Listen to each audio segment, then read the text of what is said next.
जय हिंद साथियों, बहुत बहुत स्वागत है आप सभी का। जो हमारे नए साथी हैं उनका भी बहुत बहुत स्वागत है और हमारे जो पुराने साथी हैं उनका भी बहुत बहुत स्वागत है। साथियों, आज का जो टॉपिक होने वाला है वो जेएसएससी का जो पेपर नंबर 2 होता है, जिसमें हिंदी व्याकरण 50 प्रश्न पूछा जाता है साथियों, उसी का प्रैक्टिस सेट नंबर 75 है। इसके पहले आप लोगों के लिए 74 प्रैक्टिस सेट ऑलरेडी प्रोवाइड करवाई जा चुकी है, तो आप लोग जाइए और वीडियो देखिए और अपनी तैयारी का अंदाजा लगाइए। तो चलिए वीडियो को स्टार्ट करते हैं साथियों, बिना देरी किए हुए। पहला प्रश्न है, अपहरण में उपसर्ग है। उपसर्ग बताइए साथियों। उपसर्ग क्या होता है? वे शब्दांश जो किसी शब्द के प्रारंभ में लग करके उनके अर्थ में विशेषता ला देते हैं, उन्हें ही उपसर्ग हम कहते हैं। ठीक है।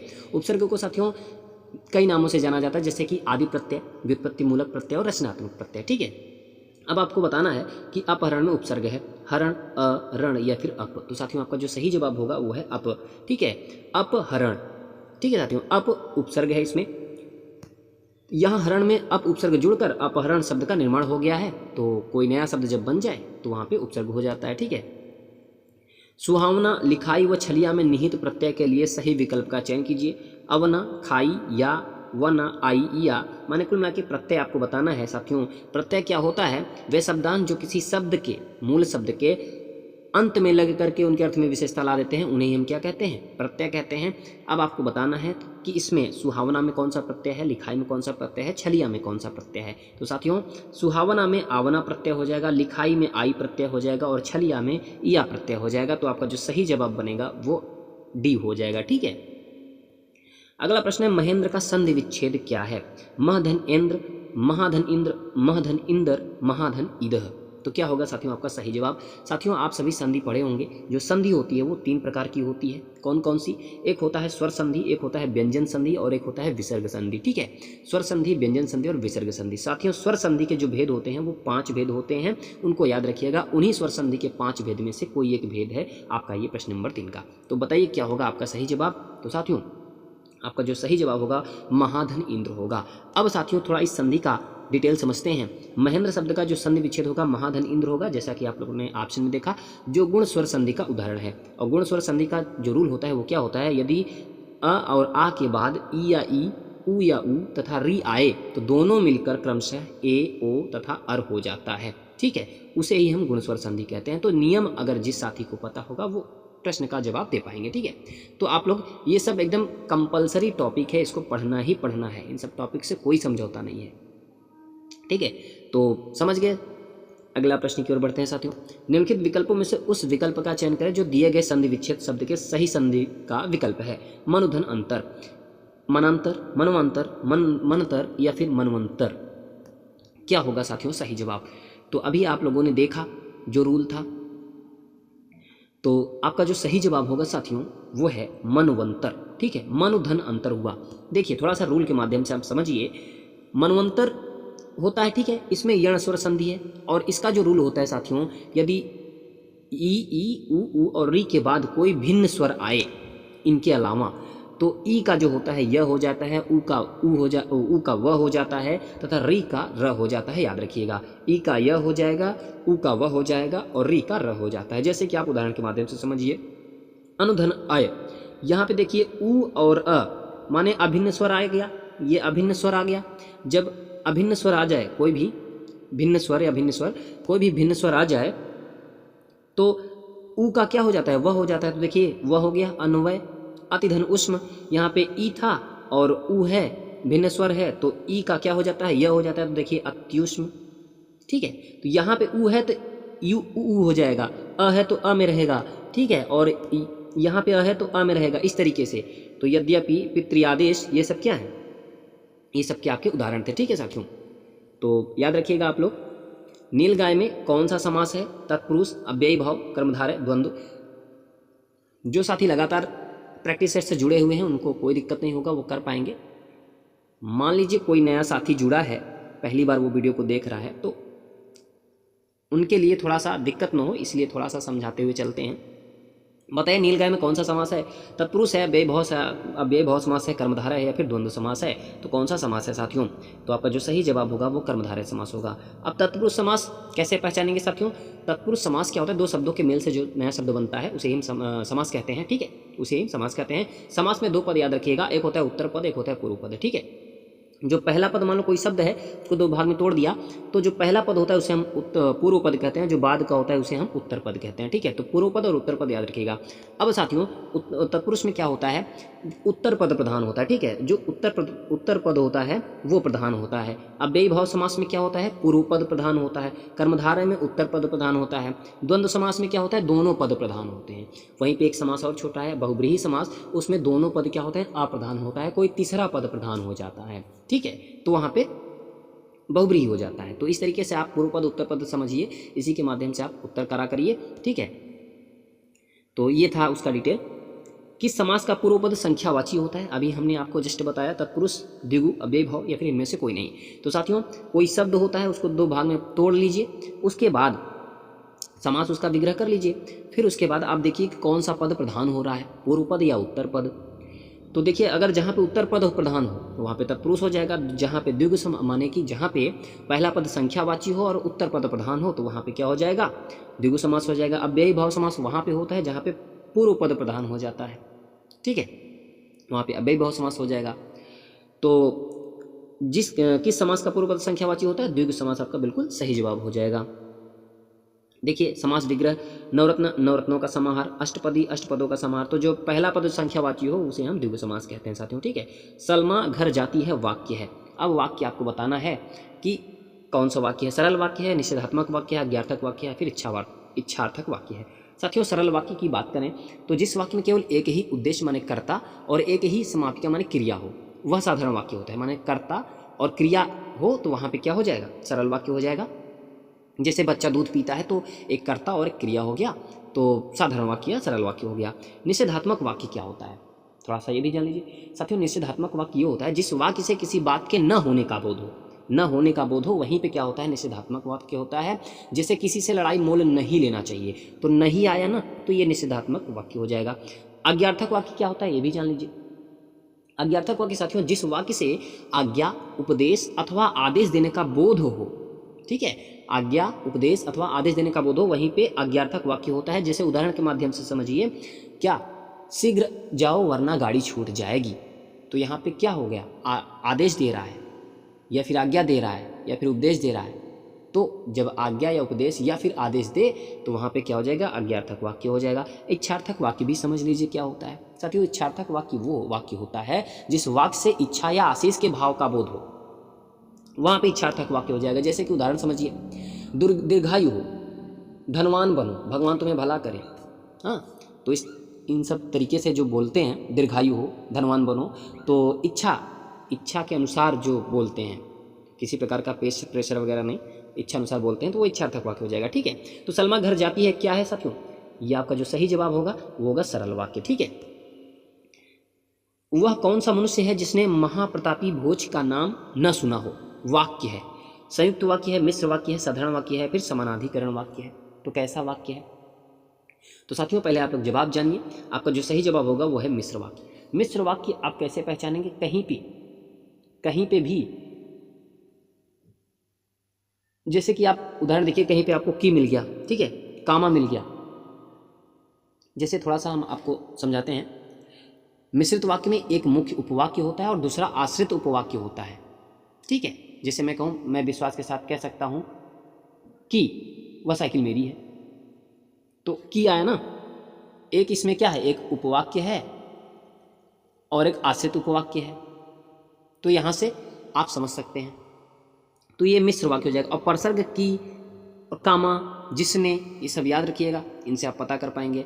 और संयुक्त वाक्य कैसे पता करेंगे, संयुक्त वाक्य कहीं आपको इसलिए मिल जाए, पर मिल जाए, किंतु मिल जाए, ठीक है, और मिल जाए या मिल जाए, तो यहाँ इन सब प्रसर्ग से आप पहचान सकते हैं कि ये संयुक्त वाक्य हो जाएगा। ठीक है, साधारण वाक्य आप समझ ही गए हैं, जहाँ पे एक कर्ता और एक क्रिया हो वहाँ पे साधारण वाक्य हो जाएगा। ठीक है,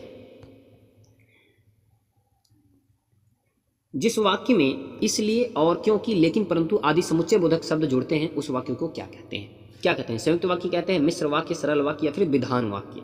तो क्या कहते हैं साथियों, तो आपका जो सही जवाब होगा वो है संयुक्त वाक्य। संयुक्त वाक्य कैसे पहचानेंगे, इसलिए, पर, किंतु और या आदि अगर आप कहीं देखें तो वह संयुक्त वाक्य का उदाहरण हो जाएगा। ठीक है, हाय मुझे क्या हो गया में वाक्य का प्रकार पहचानिए। संदेहवाचक, संकेतवाचक, विधिवाचक, विस्मयादि बोधकीय वाक्य या फिर विस्मयवाचक। क्या हो जाएगा? तो साथियों हाय, तो आपका जो सही जवाब होगा वो है विस्मयवाचक। ठीक है, हाय। ठीक है, उसके बाद मुझे क्या हो गया, तो यहाँ पे विस्मयवाचक हो जाएगा। संदेहवाचक, संदेहवाचक में क्या होगा? जिस वाक्य से संदेह का बोध हो जाए तो वहाँ पे संदेहवाचक हो जाएगा। जैसे श्रुति मुझे भूल चुकी होगी, संदेह है, शायद भूल चुकी होगी। तो इस तरीके से पहचानते हैं। ठीक है, संकेतार्थक क्या होता है? संकेतार्थक होता है जिस वाक्य से संकेत का बोध हो। जैसे एग्जाम्पल समझिए, यदि तुम कन्याकुमारी चलो तो मैं भी चलूँ, तो संकेत दे रहा ना कि भाई अगर तुम चलोगे तभी मैं चलूँगा, तो वहाँ पे संकेतवाचक हो जाएगा। और विधिवाचक, जिस वाक्य में किसी बात का होना पाया जाए उसे हम विधानार्थक वाक्य कहते हैं। जैसे किशन, लाल और रमेश चंद्र परीक्षा देने गए, तो नॉर्मल विधिवाचक हो जाएगा। ठीक है, निम्न में से कौन सा वाक्य शुद्ध है? शुद्ध अशुद्ध बताना है। राम ने पेट भर मिठाई खाई, राम ने पेट भर की मिठाई खाई, राम ने भरपेट मिठाई खाई, इनमें से सभी शुद्ध हैं। तो क्या कौन सा वाक्य शुद्ध है साथियों? तो आपका जो सही जवाब बनेगा वो है राम ने भरपेट मिठाई खाई है। ऑप्शन नंबर सी बिल्कुल सही है। भरपेट होता है, पेट भर नहीं। ठीक है, तो इसलिए यहाँ पे पेट भर है, पेट भर है, तो गलत हो गया, गलत हो गया। भरपेट है, ये सही है। ठीक है, निम्नलिखित में से कौन सा वाक्य शुद्ध है? मैं गाने की कसरत करता हूँ। गाने के अगर कसरत थोड़ी ना होता है। मैं गाने का शौक कर रहा हूँ, नहीं। मैं गाने का अभ्यास करता हूँ, बिल्कुल अभ्यास कर रहा हूँ, तभी तो आएगा। तो ऑप्शन नंबर सी आपका बिल्कुल सही हो जाएगा। मैं गाने का व्यायाम कर रहा हूँ ना, व्यायाम शब्द गाने में नहीं यूज होता, कसरत में यूज होता है। ठीक है, तो सही वर्तनी वाले शब्द का चयन करना है। धराशायी, धराशायी, धराशायी, धराशायी। सही वर्तनी जो है उसको चयन करना है। तो साथियों आपका जो सही जवाब बनेगा वह धराशायी। ठीक है, अगला प्रश्न है, शुद्ध वर्तनी कौन सी है? उत्तीर्ण, उत्तरणी, उत्तीर्ण, उत्तीर्ण। उत्तीर्ण कैसे लिखा जाता है आप सभी को बताना है। तो साथियों आपका जो सही जवाब होगा वो है उत्तीर्ण। ए ऑप्शन बिल्कुल सही होगा। कोष्टक में दिए गए विराम चिन्ह का नाम क्या है? उद्धरण चिन्ह है, निर्देशक चिन्ह है, अर्धविराम है या फिर अल्प विराम है? बताइए क्या होगा आपका सही जवाब। कामताब सदगुरु ने 20 विराम चिन्ह बताए हैं, वो 20 विराम चिन्ह आपको पता होना चाहिए, तभी आप प्रश्न का जवाब दे पाएंगे। तो साथियों अर्धविराम जो है आपका बिल्कुल सही जवाब हो जाएगा। ठीक है, उद्धरण चिन्ह या अवतरण चिन्ह ये होता है, निर्देशक चिन्ह डैश, अर्धविराम। ठीक है, ये होता है, देखिए आपको यहाँ डिटेल दिखाते हैं। पूर्ण विराम ये हुआ, अर्धविराम ये हुआ, अल्प विराम जिसे हम कॉमा भी कहते हैं ये हुआ, उद्धरण चिन्ह ये, निर्देशक चिन्ह देखिए, विवरण चिन्ह देखिए, सब सारे चिन्ह आपको यहाँ पे मिल जाएंगे। जो इम्पोर्टेंट विराम चिन्ह थे वो यहाँ पे आपको मिल गया। ठीक है, निम्नलिखित में से किस शब्द युग में योजक चिन्ह का प्रयोग अनुचित है? उचित नहीं, अनुचित है, इसको ध्यान देना है। दाल रोटी, रसोई घर, बहुत सा, विरह मिलन। तो अनुचित विकल्प आपको देखना है। तो क्या होगा आपका सही जवाब? रसोई घर। यहाँ पे रसोई घर में अनुचित, रसोई घर डायरेक्ट लिखा जाता है साथियों। ठीक है, इसमें कोई विराम योजक चिन्ह का प्रयोग नहीं किया जाता। दाल रोटी, बहुत सा, विरह मिलन शब्द युग में योजक चिन्ह का सही प्रयोग किया गया है, जबकि रसोई घर में योजक चिन्ह का प्रयोग अनुचित है। इसका सही रूप रसोई घर होता है। कार्यालय आदेश में अधिकारी का हस्ताक्षर किस स्थान पर आएगा? कार्यालय जो आदेश होता है, मान लो ये पेज है, आपने आदेश लिखा, अब उसका हस्ताक्षर किधर होगा? नीचे दाहिनी ओर होगा, नीचे बाईं ओर होगा, या फिर ऊपर दाहिनी ओर होगा, या फिर ऊपर बाईं ओर होगा? बताइए इन चार कोनों में कहाँ होगा? तो साथियों पत्र से क्वेश्चन एक जरूर आएगा, आप लोग याद रखिएगा, पत्र का क्वेश्चन बिल्कुल मत छोड़िएगा, तो ध्यान से पढ़िएगा पत्र वाले क्वेश्चन को। तो साथियों नीचे जो है दाहिनी ओर यहाँ पे, ठीक है, तो नीचे दाहिनी ओर आपका बिल्कुल सही जवाब हो जाएगा।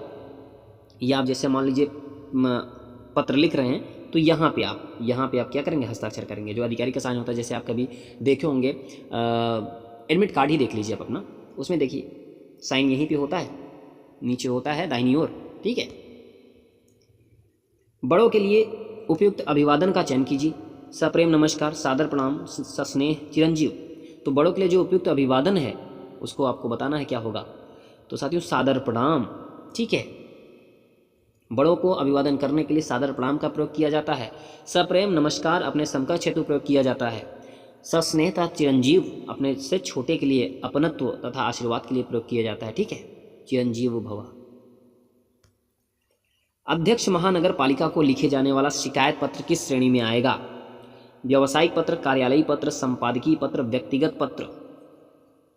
तो साथियों व्यक्तिगत पत्र के अंतर्गत आएगा। अध्यक्ष महानगर पालिका को लिखे जाने वाला जो शिकायत पत्र होगा तो वो व्यक्तिगत पत्र हो जाएगा। ठीक है। किस विकल्प में शब्द युग्म का अर्थ भेद सही नहीं है? बताइए, ए में, बी में, सी में या फिर डी में? देख लीजिए। कुल, कुल, वंश, नदी का किनारा, बलि, बलि, बलवान गाय, नागर, नगर, नगर में रहने वाला, अनल, अनिल, अग्नि और पवन। तो साथियों बी ऑप्शन आपका बिल्कुल सही है, माने उसका अर्थभेद सही नहीं है। प्रश्न जो पूछ रहा है उसके हिसाब से आपका सही ऑप्शन बी होगा, बाकी ये सही नहीं है। ठीक है, कन्फ्यूजन मत होइएगा साथियों। तो आपका जो सही जवाब होगा बलि और बलि होगा, माने बलि बलवान गाय। ठीक है, ये अर्थभेद सही नहीं है। तो इसका सही भेद क्या होगा, आइए देखते हैं। बलि और बलि, बलि शब्द का युग्म अर्थ, एक बलि का मतलब होता है बलवान, ठीक है, और एक होता है भोग या नैवेद्य। ठीक है, शेष जो शब्द युग्म है उनके अर्थभेद बिल्कुल सही हैं। अब साथियों आपको गद्यांश को पढ़ना है, उसके बाद गद्यांश को ध्यानपूर्वक पढ़िए, उसके बाद पूछे गए प्रश्नों का उत्तर दीजिए। ठीक है, तो अपने से कोशिश करिएगा प्रश्न का उत्तर देने का। गद्यांश को आप अगर एक बार में नहीं समझ में आता तो आप दोबारा पढ़िए, लेकिन अपने से पढ़ के उसके बाद जवाब दीजिए। इससे आपकी प्रैक्टिस हो जाएगी और आपको पता भी चलेगा कि हम कितना कर पा रहे हैं, कितना चीज़ें हमें याद रह जाती हैं जिससे हम क्वेश्चन को कर पाते हैं। ठीक है, समय का आदर करना है, उसका सदुपयोग करना है। जो व्यक्ति समय की सही कीमत जान लेता है वही जीवन में सफलता प्राप्त कर पाता है। यह धन से भी अधिक महत्वपूर्ण है। धन खोने पर वापस पाया जा सकता है, परंतु बीता हुआ समय नहीं लौटाया जा सकता। छात्रों के जीवन में इसका अधिक महत्व है। जो छात्र इस उम्र में समय की कद्र करना सीख जाते हैं वह भविष्य में तरक्की की ऊंचाइयों को छू लेते हैं। चाणक्य, गांधी जी, अशोक आदि ने समय का सदुपयोग कर अपने पैरों के निशान छोड़ दिए। जीवन का प्रत्येक क्षण भविष्य का निर्माता है। जो लोग इसके महत्व को नहीं समझ पाते वे केवल हाथ मलते रह जाते हैं। हम चाहे विश्राम कर लें, परंतु समय कभी विश्राम नहीं करता। समय के प्रति सजगता मानव जीवन के लिए उपयोगी है। अतः छात्रों को समय की कीमत को पहचान कर इसका सार्थक उपयोग करना चाहिए। समय बलवान होता है, तो समय का कीमत करना है। आशा करते हैं साथियों आप सभी गद्यांश को ध्यानपूर्वक पढ़े होंगे और अपने जीवन में इस गद्यांश को उतारेंगे भी, ऐसी आशा है। क्योंकि साथियों समय जो शब्द है ना, बहुत बड़ी चीज़ है। तो बताइए समय का सदुपयोग का क्या अर्थ है? उसको संभाल कर रखना, उसे व्यर्थ न करना, उसका अनादर करना, उसे व्यर्थ करना। तो उसे व्यर्थ न करना, ठीक है, समय का सदुपयोग करो माने उसे व्यर्थ ना करो समय को, क्योंकि बीता हुआ समय वापस नहीं आता। छात्रों के लिए समय का सदुपयोग अधिक आवश्यक क्यों है? जो इसकी महत्ता समझते हैं वह सफल होते हैं। सदुपयोग करने से सदा विफल होते हैं, कभी भी सफल नहीं होते, सदा पीछे रहते हैं। तो साथियों क्या होगा आपका सही जवाब? जो इसकी महत्ता समझते हैं वह सफल होते हैं। ठीक है, जो समय को समझते हैं वो सफल अवश्य होते हैं। समय धन से अधिक महत्वपूर्ण क्यों है? समय वापस मिल जाएगा पर धन नहीं। बहुत मेहनत से मिलता है, धन वापस मिल जाएगा पर समय नहीं। समय नहीं मिलता। तो साथियों आपका जो सही जवाब होगा, धन वापस मिल जाएगा लेकिन समय नहीं मिलेगा बाबू। इसलिए आप लोग ध्यान दीजिएगा। समय, निम्न में से कौन सा विकल्प सजगता का पर्यायवाची नहीं है? प्रमाद, सतर्कता, होशियारी, चौकन्नापन। तो साथियों प्रमाद जो है सजगता का पर्यायवाची नहीं है। बाकी क्या है? सजगता का पर्यायवाची प्रमाद नहीं है। सतर्कता, होशियारी, चौकन्नापन आदि सजगता के पर्यायवाची हैं। अगला प्रश्न साथियों, इस अनुच्छेद का सबसे उपयुक्त शीर्षक बताएं। जीवन और समय, छात्र जीवन, समय का अनुपयोग। तो साथियों आपका जो सही जवाब होगा छात्र जीवन और समय, क्योंकि उसमें गद्यांश में छात्र की भी बात हुई है और समय की तो बात हुई है, तो छात्र जीवन और समय आपका बिल्कुल सही जवाब हो जाएगा। साथियों ये था आपका आखिरी प्रश्न, लेकिन जैसे JSSC पेपर 2 में 3 सब्जेक्ट पूछे जाते हैं। एक हिंदी जो कि 50 प्रश्न पूछा जाता है, GK GS 25 प्रश्न और एक मैथ पूछा जाता है जो कि 25 प्रश्न। तो कुल मिला के 100 प्रश्न पूछे जाते हैं और एक प्रश्न 3 नंबर का बनता है, तो 300 नंबर का आपका प्रश्न पत्र पेपर नंबर 2 बना। ठीक है, तो इसलिए आप लोग, और 1 नंबर की निगेटिव मार्किंग होती है, ये भी याद रखना है। तो 300 नंबर ये रहेगा। और पेपर नंबर 1 जो है साथियों, पेपर नंबर 1 उसमें क्या होता है, क्षितिज भाग 2 और कृतिका भाग 2 से 100 प्रश्न पूछे जाते हैं, जिसमें से एक प्रश्न 3 नंबर का बना तो ये भी 300 नंबर का होता है। लेकिन साथियों इसमें यह जो है पेपर नंबर 1 सिर्फ क्वालिफाइंग मार्क का होता है, मात्र क्वालिफाइंग मार्क का होता है। ठीक है, तो क्वालिफाइंग मार्क कितना है? 30% है। तो 30% का मतलब हुआ 90 नंबर, ठीक है। 90 नंबर अगर आप काट पीट के लाते हैं तब तो आप पेपर 2 में एलिजिबल हैं, पेपर 2 दे पाएंगे, नहीं तो नहीं दे पाएंगे। और साथियों अगर आप लोग और अच्छा मेहनत करते हैं तो हो सकता है आप 300 में 200 नंबर ला दें तो उसका नंबर मिलेगा। और साथियों एक बड़ी बात यह है कि 300 + 300 माने 600 पे ही मेरिट बनेगी।